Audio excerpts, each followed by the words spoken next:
right, so I think many of you, it seems, are probably not from the Western Cape, and this may be quite a foreign kind of landscape for you. So we'll just give you a brief background on what it is that we're dealing with and the challenges we have, and then highlight some of the projects and the initiatives we've undertaken to address these challenges, which, as Johan says, are quite numerous.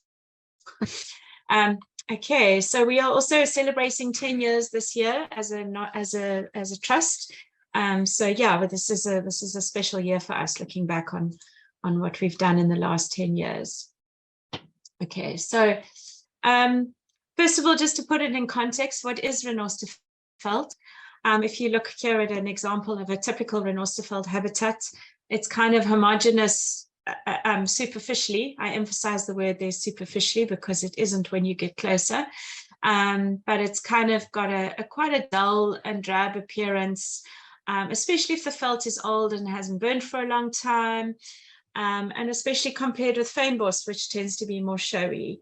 And what we have now of Renosterveld in the Overberg and elsewhere through in its range, in the Swartland, for example, is a system that's severely fragmented, broken up into tiny little remnants, only about 50 of which are more than 100 hectares in size. So quite a difficult landscape to work in. And I'm sure you've all heard of fynbos and how fynbos is much more well known compared with Renosterveld, known as one of the richest plant kingdom on the planet. Renosterveld is part of that, but as I've said, here's an example of a pretty piece of fynbos with its showy proteas and ericas. While Renosterveld, as you've seen from sort of a bird's eye view, may not appear as beautiful and appealing to the uneducated or uninformed, but Renosterveld can be absolutely beautiful. Here's an example of a fantastic, huge geophyte that we find in Renosterveld. And it is known as one of the richest Mediterranean ecosystems on the planet. It is probably actually the richest Mediterranean ecosystem in terms of its plant diversity, the highest diversity of geophytes, bulbs, and there's actually nothing grey and drab about it, but you often need to get down on your hands and knees in order to experience this fully. So despite this kind of difficult situation that Renosterveld finds itself in, it's incredibly diverse. Plant diversity is off the charts, but this diversity also extends to all other taxa, from this amazing spiders, which we're starting to look at more closely, the reptiles. These are all photographed on bioblitzes that we've undertaken in the veld. A bird diversity that's, typical of fynbos, not comparable with the Amazon, for example, but several endemics and rare and special birds. An array of really interesting insects, most of which probably still would need to be described or discovered to science. A whole array of pollinators, a system about which, again, we know very little. So small mammals here, just to give an example of some of the diversity here, including our little favorite elephant shrews. And just to put this in context again, that this landscape historically would have covered the entire lowland area of the Overberg, which we will show you on a map just now. And it would have held all the big five, which is hard to imagine now in a severely transformed landscape. It had elephant, lion, wild dog, everything was here not that long ago. And all these things were shot out of the system, exterminated. The quagga and the blowbook brought to extinction through shooting. And then the other local species, we had local extinctions. So, for example, serval lost from the landscape, rhino, of course, bontebok completely lost within their natural range, essentially. now, thank goodness, being bred back into areas and parks. But so we lost those large herbivores which managed the system effectively, which determined the structure of the system along with fire. And these were replaced with selective feeders, highly selective feeders, which don't use the veldt in the same way as this diversity of game, as I'm sure most people watching this would understand. They're selective, they pick only the best, most palatable grasses, and as a result, potentially the system has also changed into one that is more dominated than it would have been by unpalatable grasses and shrubs.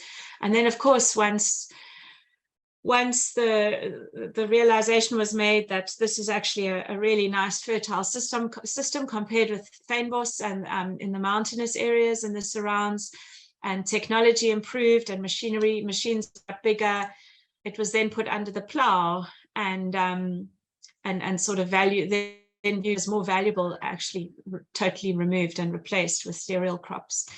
And now today, we have less than 5% remaining. So if you look here at the historical range of the Renosterveld in the Overberg, for those of you who are familiar with the area or aren't, perhaps the area that many people have heard of is the Agulhas, Cape Agulhas, which is the southern tip of Africa as it's known. And then Cape Town is obviously here to the west. And then you come over through Bot River, Caledon, and down to Napier, where we are based, in Bredasdorp, and then northwards is Refusone and Swellendam and so on. And these areas here in the north are basically where the foothills of the Langeberg Mountains are, and Grootvadersbos. So montane areas to the north and to the south here along the Napier, Bredasdorp mountains. De Hoop Nature Reserve east of that, below the Renosterveld areas, and the whole Agulhas plain here in the white below that, which is again more fynbos and sort of wetlands and strandveld areas, so completely different to the clay-based soils of the lowlands. And historically, there would have been 4 different types of Renosterveld here. So they are known as Western, Central, and Eastern shell Renosterveld, with a small additional veld type known as Silkriet Renosterveld, which occurred in the orange there, mostly in natural remnants or natural fragments within the Eastern Rhônes, known as Silkriet Renosterveld. But today, what remains are merely the darker parts of these colors. And if we were to remove all the watercourses that are included in this map, you would find even less remaining. So Renosterveld's in dire straits. It's about 5% remaining is the overall estimate, especially if you focus just on the large, connected and extensive areas, severely fragmented, surrounded by a sea of monoculture, and as I've mentioned, also the different types. So, so you've got this challenge of needing to conserve across the landscape because of the high levels of endemism, which we see in fynbos as well, of course. You'll have a whole suite of endangered and rare species in the Eastern Rhônes, which only occur there and not in the other 2 veld types, for example. So very challenging landscape to work in from an NGO perspective. Then you've got all these other threats and additional pressures on the system, potentially, well, of course, edge effects from all the herbicide and pesticide use in the surrounding landscape, potentially extinction deaths, meaning that there's like a delayed reaction to this severe fragmentation that we still haven't experienced or witnessed all the extinctions that still might happen as a result.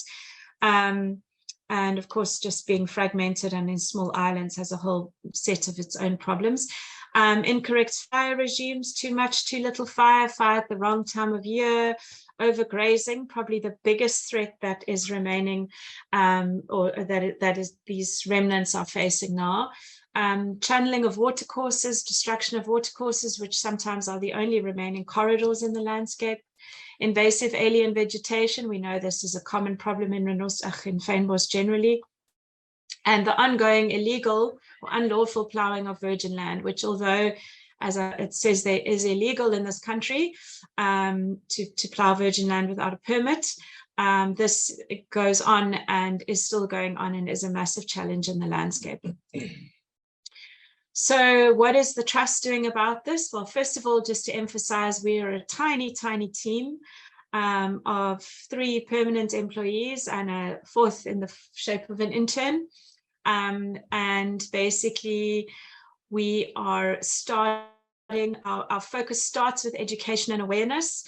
Mostly that goes to landowners, because these are the guys sitting on the big tractors making decisions about the future of this felt, and working very closely on a one-on-one basis with farmers, especially building trust, building relationships that then lead us into landscape conservation initiatives, which are based on partnerships with farmers, which we'll tell you about. And then a smaller portion, or more something we like to try and enable and encourage collaboration of, is of course the research aspects, which we, to try and get to grips with some of the issues that we still need to understand better so that we can manage better. So that's kind of just a background on why we're doing this and who we are. And then we're just going to talk you through some of the work that we do as a trust on the ground, starting with grants. Hello, everyone. Yeah, so there was kind of a big milestone in Renosterveld conservation came about in 2020 when the field guide was published. A lot of us were just going on fynbos field guides and just other local experts, but this has really enabled a lot of education on a larger scale in the Overberg, but also beyond, just to kind of show the preciousness or the specialness of Renosterveld. So this is available for purchase, and it captures about, I think it's written, yeah, so it's about 970 plant species, array of animals, which is from invertebrates to mammals. There's a nice section on management guidelines, kind of the safe zone for what management entails, and then also ecological information, and some of the issues that Odette just discussed is also captured in there. So it's really all-encompassing field guide that you can give to someone, and it really can give them a baseline to understand what Renosterveld is. Can I interject? Yes. News hot off the press. We are going to be working on an app, also converting this book into an app, because we were very restricted by how many animals we could add. So this is quite exciting. We hope to launch an app in the next year or so, which will be this book, but with many species added. And that's also something we can update in years to come on an annual basis if needed. Cool. Yeah, I mean, I started with a trust. I mean, I worked kind of with Renosterveld, but more on the fynbos, and kind of dipped into Renosterveld a few times. And then when I started with the trust, this really was like a Bible to me, in the sense, trying to get to grips with the diversity and to be able to ID different things as I do all my farm assessments. So just to kind of hone you in a little bit before we go to a bigger scale, Renosterveld Nature Reserve was purchased by WWF, and it's kind of located between Renosterveld and Swellendam.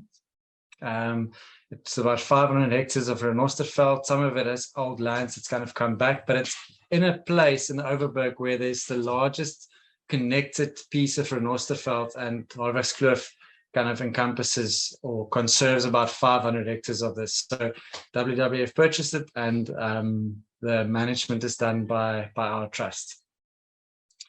At the reserve is also our research center, where we host various students and other interested parties to conduct their research from in the Renosterveld, to kind of be a hub for that. We're also building a herbarium of all the plants found in the Renosterveld, and we are continually growing this. To date, we have about 681 species that's found in the Renosterveld, and this is hugely helpful for red listing and all of these things in terms of plant conservation for the Overberg, because the Overberg is there's such a big knowledge gap basically with all the taxa, but this is our small little part that we're trying to play in the bigger scheme of things, and just elevating the importance of Renosterveld conservation. Then we've also just recently renovated an old shed into a felt classroom, or basically a venue that can host various groups. There's accommodation available as well, so it can really provide a nice platform for people to place themselves in and then work out from that into the area, or just house different gatherings as well. It's been a base for our education program, where we reach out to farm schools or community schools in the region, and we're hoping to grow this program. Lotto has recently funded a year-long program where we're going to try and bring as many schools and many children and teachers to teach them about Renosterveld, give them that hands-on experience. And I mean, these kids are all kids that live within the landscape. So for them, some of them, it's actually the first time they've encountered the veld from a positive sense, and not just being kind of the wasteland that's on the farm, where the rooikat and the caracal and all these things are, which their fathers have to go and exterminate because they kill the sheep. And then our research strategy, this is, like Odette said, this is something that we're trying to enable and facilitate. And we've identified 4 main areas. Please interject when you feel the need. But yeah, basically we've identified these 4 core areas that needs information. So instead of universities or academic institutions kind of bringing their kind of questions, we want to try and feed our questions, which involves questions that the landowners also have upwards, so that we can try and answer these more critical evolutionary questions. And those things are important, but it doesn't affect our day-to-day management as such, and we need those questions to be answered.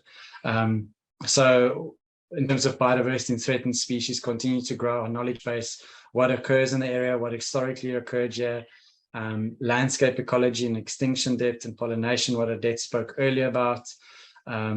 What's the things that we are currently, you explained it very well earlier.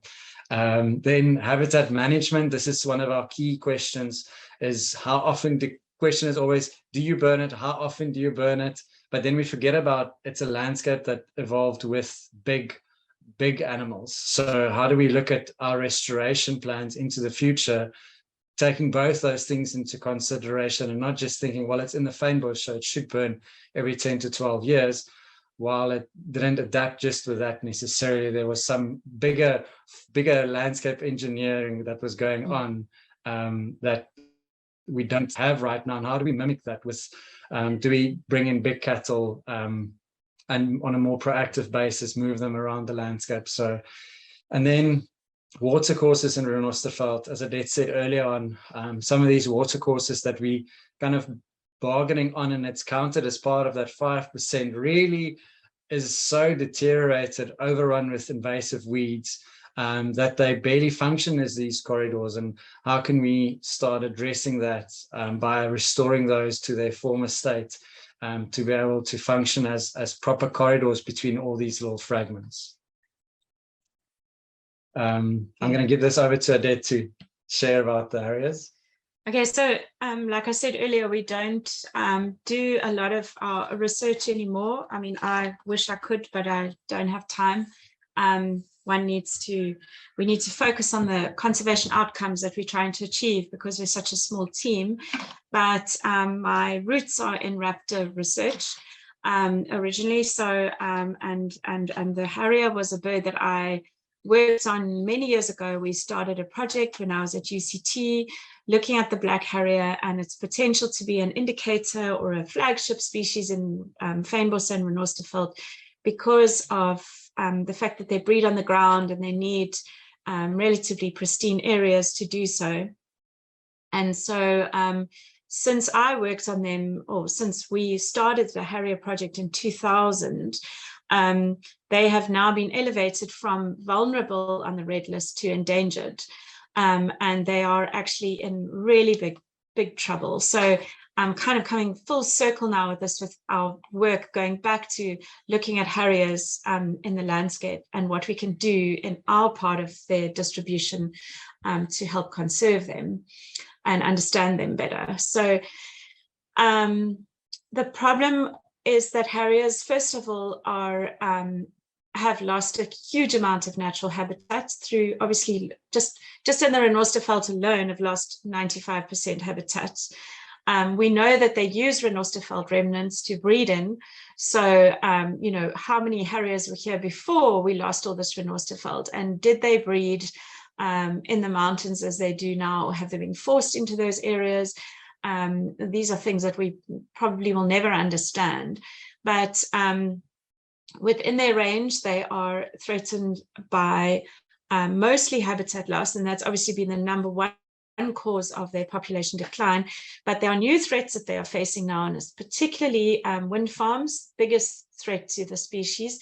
They are one of the high-risk species. They are very prone to collisions with turbines, and the entire Overberg wheat belt, which is the extent that we work in the ruins, this entire area has been identified as a renewable energy development zone for the future. There are wind farm applications springing up all over the place. And it's well known that they have killed harriers elsewhere where there are existing wind farms. So we, as many as 8 in the countries that we know of. So we really need to get to grips with how we can mitigate if these wind farms have to go ahead in areas where the harriers are at risk, or in areas where harriers may breed. How do we mitigate? How do we manage this? How do these birds use the landscape in terms of their hunting, the habitats that they select for hunting in, and so on. So yeah, lots of questions still, despite all the years that have gone on harrier research. Dr. Rob Simmons, I've worked with him since the beginning, and he's worked on the harriers all this time, so for 22 years. And the latest models show that only 1,300 adults remain, and they are still suffering a 2.3 decrease annually. Estimates are that if wind farms and other sort of new man-induced or anthropomorphic anthropogenic causes result in harrier deaths of just 5 a year, could lose them in the next 100 years completely. So they're in deep trouble. And one of the things that we are doing is satellite tagging the birds.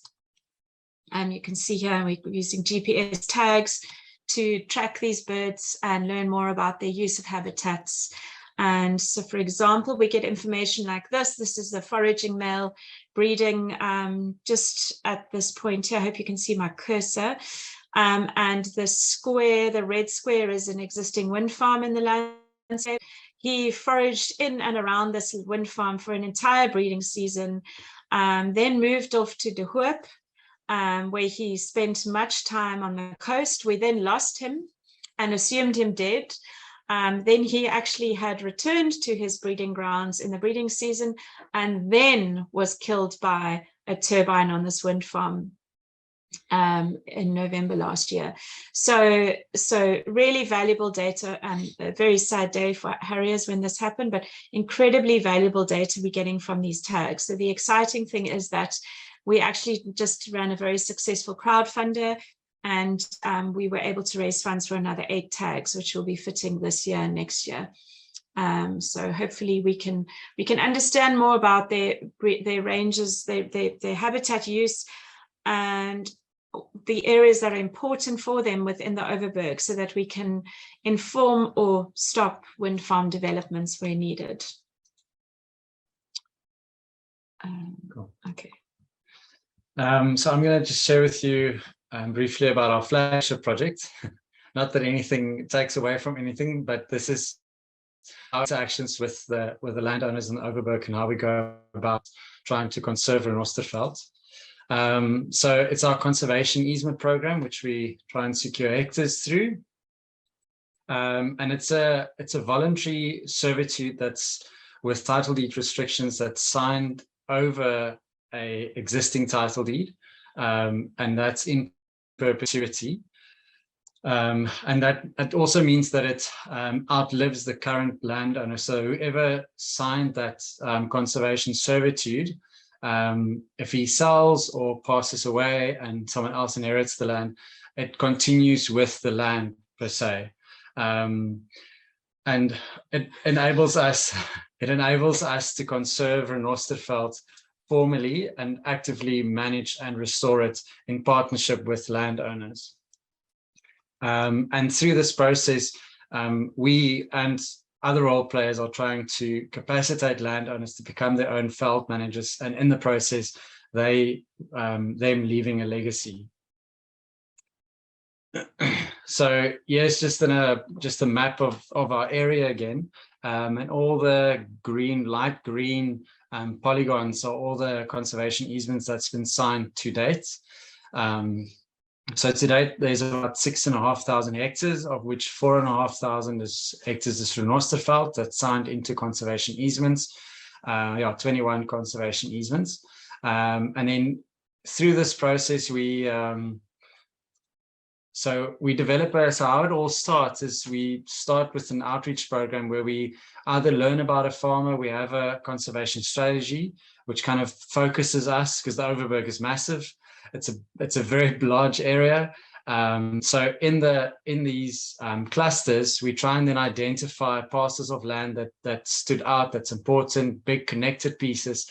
And then we start engaging with that landowner. We do numerous visits to the property, trying to build that relationship with the landowner, trying to feed back to them why their veld is so special if they weren't aware already, which in most cases that is the case. And then we compile a biodiversity report, which kind of starts the negotiation process where we work towards a conservation easement. And that biodiversity report just basically summarizes what do they have, how much of it, what's the condition of the veld, what's kind of the big management issues, and then also kind of a brief snapshot of the biodiversity, all the special things that occur on their property. And then out of that, we develop a management plan. Obviously, when they give the go ahead and say, yes, I'm in for this, and through the management issues that was identified earlier, we then bring that into the management plan and try and look at their farm as a unit, also connected to properties around it, and how can we, in an integrated way, approach all of these challenges that they have. And then every property also, which kind of gives us a bit of publicity, and each property gets a uniquely designed board or entrance board, which they can then put up to kind of just show, or lacking the English word now, to show people where they are now and the name of the property and so forth. Then the big question is, why do landowners do this? What's their benefit in this? And although we're an NGO, this is not something. It's something that we feel passionate about, but it's a national and a global problem. So it's not just our horn that we're trying to blow and something that we're trying to do for our own benefit. It's really something that needs to be done, and the issue that's why the trust was created, essentially.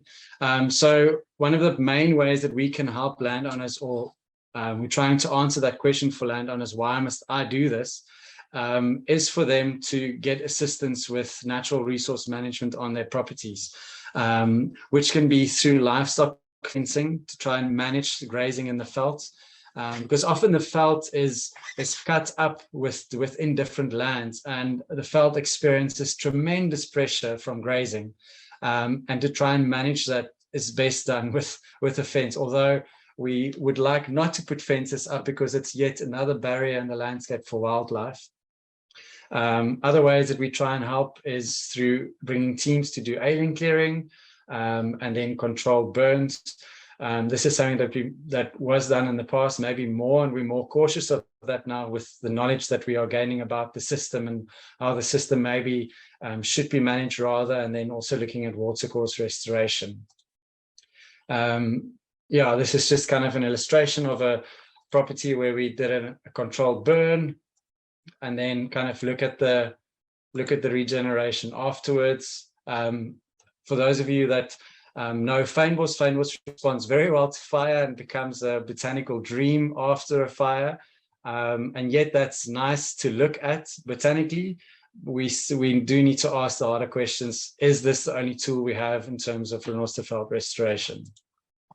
Another challenge that we have is invasive alien clearing or vegetation management.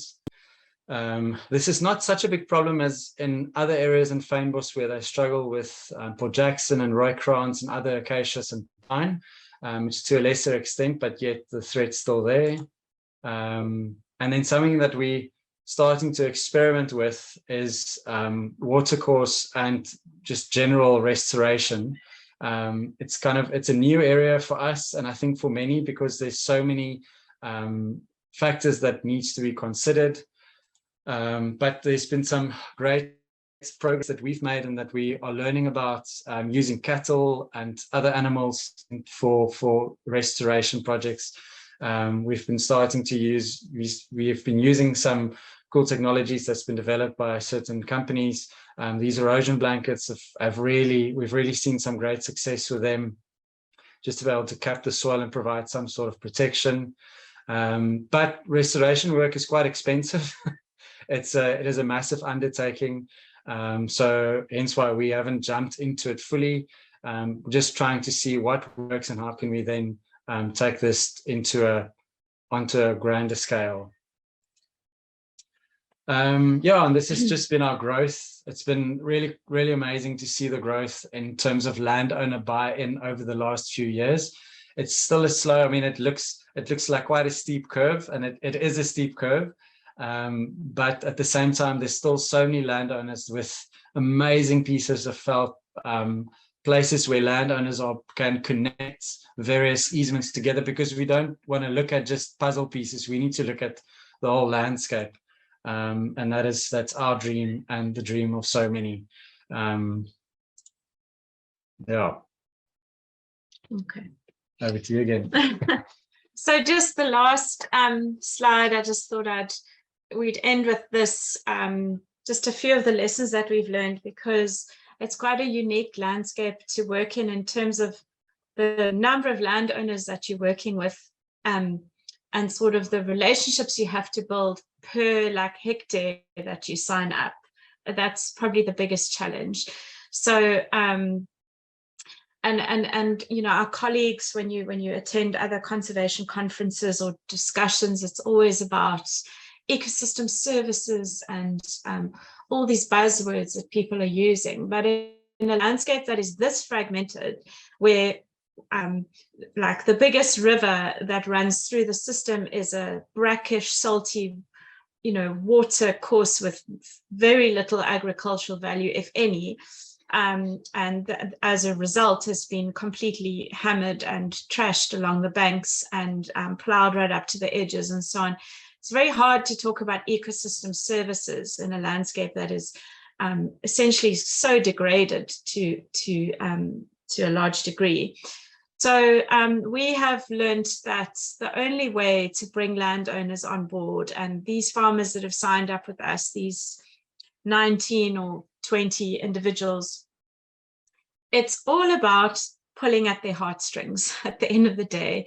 This isn't about economic discussion. This isn't about, do this and you'll make more money or something like that, or here's an opportunity for you to make more money. This is about realizing that what they have is completely unique. It's irreplaceable once it's gone, and that's the value of those biodiversity reports that we put together. Put a lot of effort into that. And then building that relationship with the landowner and sharing with them what they have. That's what the start of the easement is all about, or the conservation servitude. And most of the landowners that have done a full 180-degree turn have said, I just didn't know what I had. I had no idea how special this felt was. I had no idea of the diversity on my doorstep. I go to Kruger Park and I see all this stuff there. I had no idea I had a miniature version of it here, or a broken down system of it here, but with diversity nonetheless. So it's incredibly important when working with landowners to give feedback always, to show them what you found, to share with them the results of your camera trap surveys or your biodiversity surveys or whatever you've done, and instilling a feeling of pride through this process and building trust. So it's all about patience. it's a massively time-consuming process. There's no shortcut here. There is no way to shortcut this process. You have to build the trust, and you have to start negotiations. Sometimes you can go right in and you can see the landowner is going to be keen, but other times you have to approach with caution, and you have to be very careful before you start talking about title deed restrictions on farms. That is a very touchy subject, of course. So, and another lesson we've learned, just for those, I know we've had quite a few people ask us about conservation servitudes and implementing them in other landscapes. If a farmer says to you, or a landowner says, yes, I want to sign, it's not signed until it's signed. And what I mean by that is, usually these farms are in a trust. So you're working with one farmer, or the main guy who's running the show, but actually he's got 4 other family members on the trust who also have to sign off on this agreement at the end of the day. And that can hold things up. That can even cause you to lose an easement because one trust member doesn't want to sign, can't see the value. So again, bringing in everybody and getting everyone to sign on from the start is really critical. So it requires enormous amounts of patience. And we were going to share with you a video showing some of the almost testimonies or feedback from the farmers that we're working with. But I think it's going to chew people's bandwidth. So we decided that the link would be shared later. We have a short 7-minute video that you can access directly through our website or through the YouTube link. And that is just a really nice sort of quite a moving summary of how the farmers have experienced working with the trust from their perspective. So yeah, that's all from our side. We would like to acknowledge our incredible donors and supporters, without whom none of this would be possible. And yeah, we look forward to questions. Thank you. Thank you very much, Odette and Grant. That really, in fact, that was just amazing. I've been sitting here absolutely taken in. So I will be clicking on that video link as soon as you send it round. I'm just going to start with one question before I come to you, Alexandro, and that is, the word conservation servitude is not one that I think everyone will know, and I think needs a little more explaining. If you could just do that for us. Oh, okay, yeah. Cool. So yeah, so we initially called them conservation easements. We still do use the word rather loosely, but it is slightly different from an easement in the States. So what a conservation servitude is it's a servitude that's put over the entire property in favor of an entity. So in this case, the landowner signs it in favor of the Overberg Renosterveld Conservation Trust. And then that is then attached to the title deed and in perpetuity, which in South Africa is 99 years. Yeah, and then that along with that agreement, that servitude that is signed, there is a management plan, and on the management plan, we designate with a map the areas that are conservation areas, so the Renosterveld and the watercourses, all the natural veld is mapped out, and then the production lands are separate, and then the management plan most obviously speaks to the Renosterveld and how that's managed. Also touches a little bit on, just managing your matrix carefully in terms of herbicide and pesticide drift and all that stuff. But essentially the management plan speaks to the veld, and then that is how you work together going forward. So the management plan we develop with the farmers, they're part of the process, they can comment on it, they can say, I don't like this, I would rather put it like this, or, there are obviously some non-negotiables, like thou shalt not plow, and, thou shalt not put your animals in the veld during spring if it can be avoided, etc. But mostly it's about, okay, here are the challenges on this farm. There's some aliens in this kloof. The veld hasn't burnt for 50 years. and we need to put a fence around it after we burn it so that we can make sure we can manage the livestock access and so on. And then we assist the landowner with implementing that plan. Okay, that's a very long answer. No, but that's a good answer. I think that that was a value addition for sure. So Alessandro, I'm going to unmute you if you could, yep, and go ahead. Thank you. Afternoon all. So I have quite a few questions. Question number one. Dear. Sorry about that. You speak about local extinctions and the issues with regards from a fauna perspective, or large fauna, your megafauna. So is there a long-term plan to rewild? Is that something that you could look at or are looking at, or not so much? It's a dream. It's not a plan yet. It's a dream. I think there has been talk, and obviously it would be wonderful to rewild.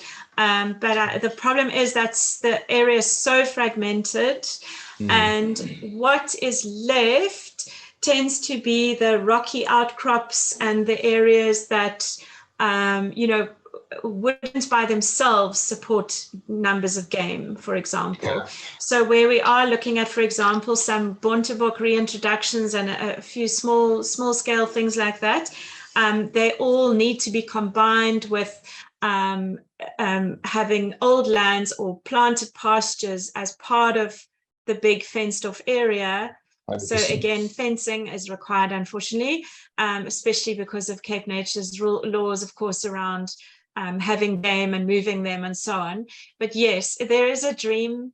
There's been mention of Serval in the past. That would be lovely. There's, but that's a long way down the line.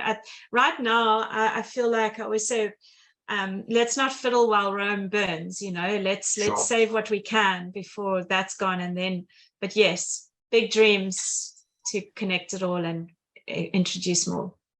Perfect. And then secondly, my forte is more crops and soils, so livestock's not really my thing. However, looking at that veld, I can imagine that the carrying capacity is not great. You spoke about using cattle at some stage. Would it not be better to introduce, going back again to your megafauna, looking at stuff, as you say, like Bontebok and indigenous game that would be indigenous to that area, because they'll be better utilizers of that veld, and looking at how that can be utilized from a financial perspective for the farmers. And then obviously it benefits you guys as well. I mean, would that be an argument that one could use? So game is a very difficult subject where we are, because the fragments are so small. Okay, so that is the main issue. And viable populations without like heavy management would be really hard. So, and again, like I mentioned, like you said, that's not high carrying capacity. So you'd have to combine it with others. So yes, that is an option on some areas, or perhaps where farmers want to link together to create, but we're not there yet. That was always the dream with these clusters that we've identified, to have them connected and reintroduce Bontebok, at least maybe some other species. But the problem with game is that once they're in, you can't get them out. Then you have to shoot and you have to move them. Whereas with livestock, you can use them as a tool and pull them out again. So we don't know about this yet. We're mentioning it because we really want research to be done on it. And we're obviously discussing it with universities. We want to look at how we can use livestock purely for hoof action, for that kind of savory approach, as opposed to burning as our only tool. But this is like, these are questions we have that we're exploring. We can't do it yet. So I mean, it's not large scale bringing in cattle and letting them sit in a camp. It's more bringing them in for a focused period on a focused area and then moving them along. So I guess what you'd be doing. Sorry. Yeah. So it's not because I mean, right now there is cattle on some farms and they're creating damage. So it's instead of using that like heavy quick impact, and then moving them out, getting them to trample, getting them to flatten things, getting the nutrients through them and out of them. And like Odette said, the hoof action as well. And then instead of just, because right now we only have fire to kind of open up the landscape. Whereas, and that we don't know what the full impact of that necessarily is. It doesn't favor all the species, all the levels that we have to look at. So if we can look at other tools in the toolbox as well, And right now, the easiest go-to is cattle. Not all types of cattle, obviously, but game. There's just, I mean, it's there's just so many things to consider with game. Whereas some cattle can really mimic some of that large herbivore interactions that the veld might need. Sure. So are you looking at Ngoonies? Is that the main focus, or are we looking at other indigenous breeds? What's I mean, Ngoonies would be great. But literally, this is just conversations we're having. So, so it's like, you know, it's just like we're tired of walking around veld that looks moribund and like it needs some hoof action and some heavy grazing. And the problem is that actually we have very few cattle. Everyone's got sheep, and we don't want the sheep. So, so it would be like a project on its own just to manage and restore Renosterveld. As we know, the savory methods are used to restore overgrazed veld, which is what most of this veld is. It's heavily compacted, and a fire alone is not going to address that problem. It just takes it back. And it just goes back after 10 years to what it was. So we just mentioning this. We're not like promoting it yet. We're just saying this needs work. Sure. So I actually know a bovine specialist. Would you guys be interested in speaking to her, or is that not something that you'd like to get into now? No, we're happy. And I see John Bowers also put there, yes, we I know a few of the Eastern Cape regenerative farming guys or holistic management guys. We really are keen to partner with people who would like to come and do this research or assist with the research. You know, we're a small team very focused on our easement program. So this is something we're putting out there saying we need this to happen, you know. Cool. Okay, cool. So then I'll get her to contact you. And the final thing is looking at agrotourism. Is there a way to bring that into your project from a financial perspective for you and from the farmers, or is that not something that one should be looking into? No, for sure. One farmer does it, who's on the stewardship program with Cape Nature that we also work with. And then there are some others that have got some guest houses and other things. But yes, agritourism, I think, needs to be pushed harder in this area, definitely. Okay. So, yeah. Brilliant. Thank you. I really appreciate it. Yeah, I think just to add to that, there's one of our more recent landowners that signed up that's really, from his side, he's already asking these type of questions as well, which is unheard of almost. So he's asking in terms of regenerative agriculture, in terms of making the best use of lands with using like permanent pastures, looking at fencing, instead of fencing a small piece of veld, fencing a large part of his property that includes numerous fragments. Reintroducing or rewilding in a sense, but then also bringing the tourism aspect. So it's still very much early days, but there are little gems in the landscape that try and like incorporate all of these things. And yeah, as Odette said, we are a small team that try and do a lot. So it'll be cool to see how this space is going to grow into the future. 100%. Thanks, guys. I really appreciate your time and effort. Thank you. Thank you very much, all of you. And Mark, I'm going to unmute you in a second, but first I will ask Paul's question about how the Renosterveld Trust is working with the Agulhas Plains initiatives, and that in regards to ecological connectivity there. Okay, so they are partners of ours. We all work together in the sense that we share knowledge and information and equipment and all that. But there is a big mountain range between us and a town or two. So yeah, it's not possible yet to do a physical link. They are behind the mountain range south of Renosterveld. But obviously in the long term, you know, connecting all these things is what we want to do. They are focusing on connecting to the Agulhas National Park and extending from that and adding value to that on private land. There's a whole mountain range, a conservancy, and then there's the wheat fields and then our little remnants. So physically connecting everything is still a very big challenge. Thank you. Mark, I'm going to ask you to unmute and to ask your question out. Yeah, apologies, I can't go on video because I'm on the move at the moment.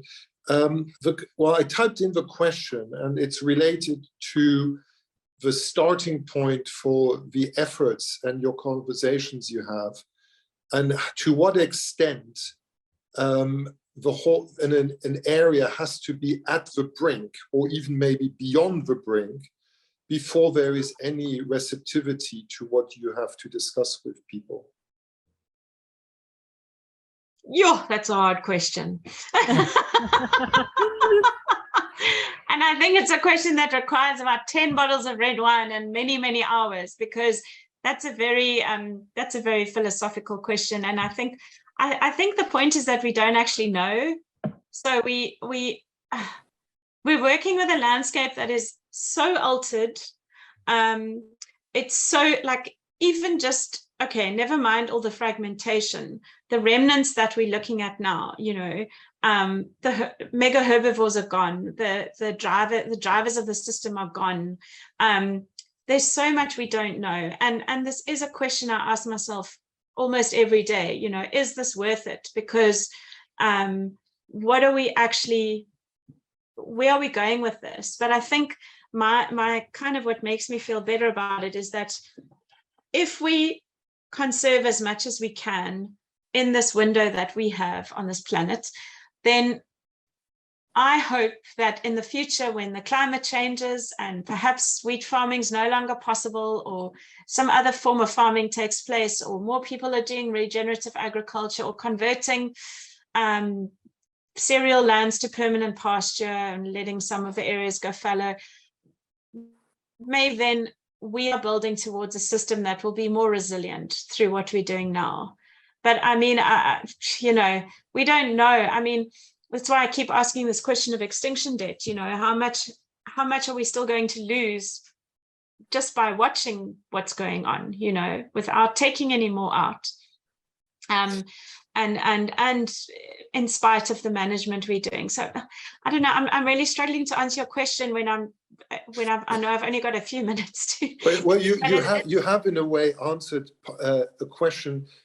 I wanted to ask it a little bit differently. The question was really, when you talk to farmers, to what extent does the farmer himself has to see the precipice before he's actually prepared to engage in the conversation? Okay, so, I understand, yes. Is it even possible to have this conversation, in your experience, with people who are still doing okay? Yeah, so yes, I think, like I said, it's about, I mean, let's be honest, with these little remnants that are left on most of these farms barely affect their farming, but looking after them could make their farms better. They could have better management of runoff and better, you know, perhaps maybe a greater proportion of natural pollinators and place to keep their bees when they're not pollinating the crops, or, you know, but to them, it's not about how they themselves will be affected. It's about, again, a sense of pride and, wow, you know, this is in my hands. Like, I can determine the future of this thing in my small way, and I can choose to leave a legacy, or I can just let it go. And there will always be individuals who will tell you straight, we've been told many times, I couldn't care less about this, so don't bother, you know. And we literally have to walk away from the most beautiful pieces of Renosterveld that, you know. And then you'll get like a keen bean who's got like 3 hectares and wants to sign an easement. You know, and then it's like, how do you weigh that up, you know, because we're trying to target big areas where we can connect, but we don't want to ever chase someone away. And then you're chasing this guy who's got this amazing felt, and he's just nothing gets through. No business deals, no, you know, we'll do this and this for you. No amount of guilt trips. No amount of shared stories and passion, even a wind farm. Yeah. So the point is, everybody is different. And that's why those relationships take so much time to build, because you've kind of got to assess that, you know. You've got to see, like, what angle are we going to take with this guy? And what do we think will work with this one? What works for one may be completely different to another. Some farmers are like, tell me exactly what I can get out of you, like a business deal. And others are like, I don't care, I don't want anything from you, I just want to know my land is safe. So it's in the future, you know, so it's very, very variable. It really is the psychology of conservation, which in itself, you know, everything depends on behavior change, and how then do we change the behavior of people? It's a tricky question. And it's like we had this discussion the other day. It's you can't make any assumptions on age or background or training or gender or anything. Like it's like you think, okay, maybe you have it in with a younger generation. They understand these things better. They've been exposed to, I mean, all the documentaries, David Attenborough, the works, all of those things. But still, the younger generation is just, how much more can we get out of this property? My father got this out. I want to get out more. So there's really no trends in terms of trying to understand that behavior, or it's really almost case by case. Interesting. If anybody else wants to add just simple musings in here, you don't have to ask any questions. Paul, I wonder if you would want to add any musings to this, because it is definitely interesting, or experiences in sort of changing perspectives. Paul, over to you.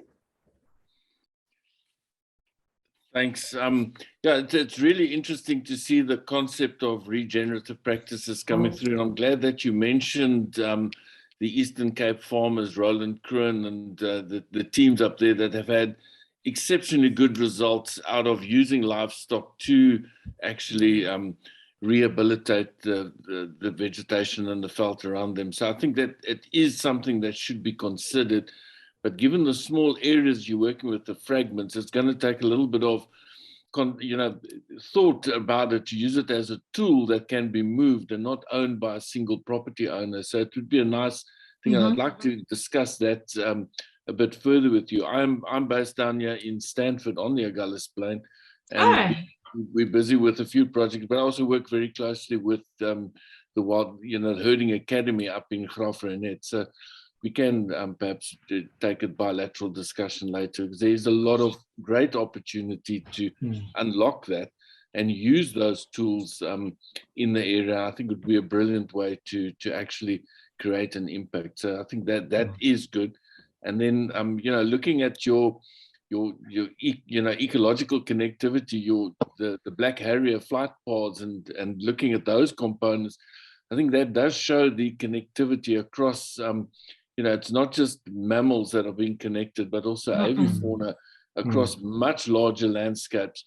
And that would also be an interesting project to actually drill into, to see, how much flight paths and distribution of the birding in the area is actually using the two different kinds of habitats and what time of the year. It's another aspect to drill into. I think there's exceptionally good components to actually look at increasing ecosystem health through various components: alien plant removal, generative livestock practices, and ecological connectivity. I think it would be well to discuss that with you. No, definitely. That's why we're mentioning it, even though it's like a hot potato, because we don't actually yet have anything in place. We're putting it out there because we want to attract people like you to have these conversations. So thank you, Paul. Okay, I'll drop my email in the message, and then you can pick it up from Cool. Thank you. That would be awesome. Thank you very much, Paul. Does anybody else want to add any simple musings? You can just put your hand up and I'll unmute you straight away. No, okay, well, Odette and Grant, I think that brings us to the end, and it really was fascinating. So I really think that there's a lot of scope in that. And in fact, there's even this question of using raptors as ecological indicators of ecological health, I think is a very fascinating one, and that deserves a whole talk on itself. And it could be a case study talk, to be honest, is what I feel. Johan, would you like to add anything on here? Ollie, if you'll forgive me, I just want to ask a question, a practical question. Odette, you mentioned that and this is just a very practical question. You prefer cattle to sheep. Why? I actually understand personally very well why, but I've personally experienced it here. but I think it's just to the benefit of everybody. Yeah, when yeah. you say here, sorry, I'm interrupting again, but no one knows where Johan is. So tell us where you are, Johan, and then here will relate. Okay, I live in the Renosterveld, so I think this is like environmental nepotism. I favor the Renosterveld. We're okay with that. Yeah, no, so the reason I'm wary of sheep is just that they're highly selective feeders, and they tend to kind of eat things right into the ground, and sometimes even pull them out the ground. So they are very destructive feeders, and they only select the best. Cattle are the same. Cattle also very selective, but more bulk grazers compared with sheep. And I think that big, heavy hoof action, these Renosterveld remnants have been subjected to years of like sedentary grazing by sheep that have just stayed on these remnants for months at a time. And as a result, the soil's totally compacted, and there's terrible runoff and all sorts of things. So my feeling is you'd probably achieve more with cattle, but obviously the best way is to combine goats and cattle and everything, and have a herd that you throw in for a very short time and pull them out again, and not as a way of farming like you can, because that's not viable in remnants. We're not suggesting farming it like that. We're using it, we're saying could it be a tool to like press the reset button and kind of get those nutrients going again and break that soil capping, and just like fire would do, open it up, but without the loss of carbon and all that stuff. So yeah, but again, it's based on theories and ideas, and I also think cattle would move easier through the overgrown old felt that we see. You'd probably get more effective breaking down of that vegetation with bigger animals. So yeah, but again, goats would be useful if they're used right. They're the biggest enemy of felt, but they can be very useful if you manage them for short periods. So that we need a lot more research on the issue before we go and encourage it as a practice. Well, we look forward to the dream of buffalo walking in the Renosterveld. It's exactly the strangest thing when you visit the Nivia's Conservancy and you see buffalo in the fynbos. You're like, yeah, a double take. Yeah.